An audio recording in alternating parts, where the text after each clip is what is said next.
The sound of a wrench slipping and clattering to the floor echoed through the garage, but Miguel barely flinched.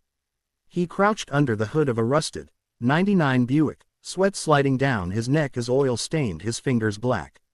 The heat pressed in like a second skin, but the rhythm of metal and grease grounded him. It was his peace. Miguel had grown up on these streets, orphaned by 13, foster homes by 15, working double shifts by 17. He never had dreams, just tasks, bills, and broken things to fix. He didn't mind. Machines made sense. People didn't. Until she walked in, not in stilettos or a designer coat, as he might have imagined a billionaire's daughter. No, Ava Thorne stepped into his garage in worn sneakers, a faded hoodie, and trembling hands. Her hair was tied in a rushed knot, mascara smudged beneath stormy blue eyes. The scent of desperation clung to her more than her perfume. "Are you Miguel Ortiz?" she asked, voice small but urgent. He straightened, wiping his hands on a rag.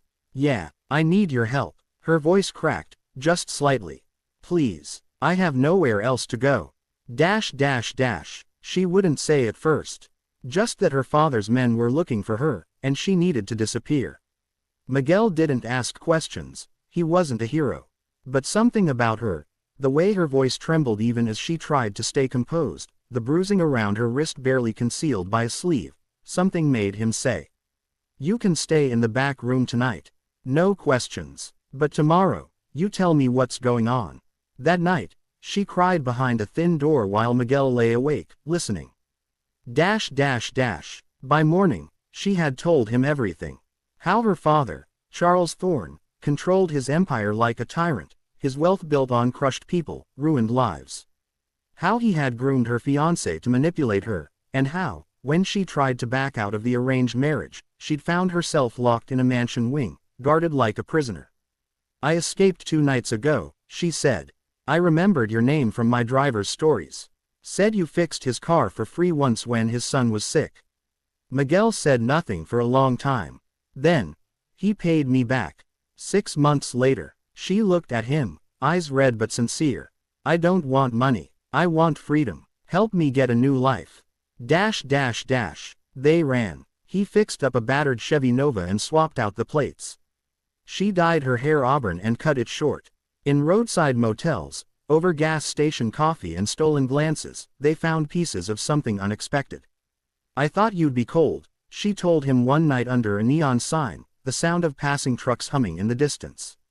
"But you're not." He laughed softly. "I thought you'd be entitled."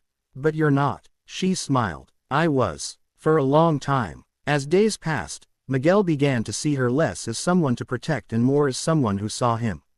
Not the poor mechanic, not the quiet orphan, just Miguel. He was falling, and it terrified him. But fairy tales are for children. One morning, as they neared the Colorado border, the world shattered.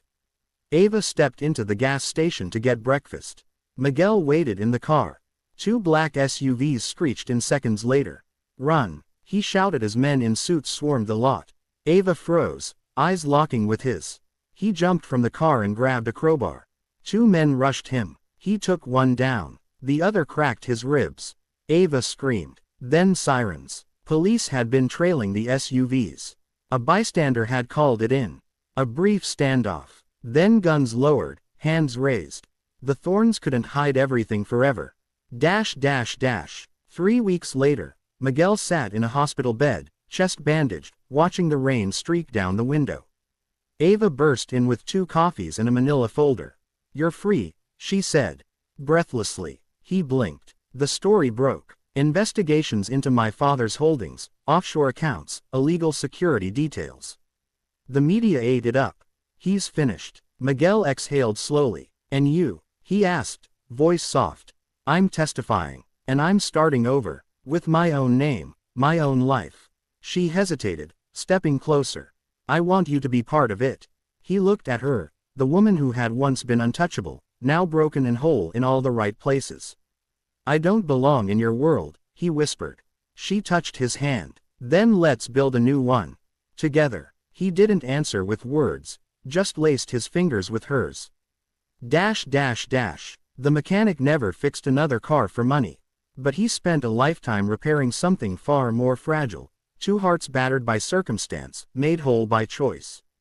And when they opened a small auto shop and shelter for abused women under the name Second Gear, it wasn't just about engines. It was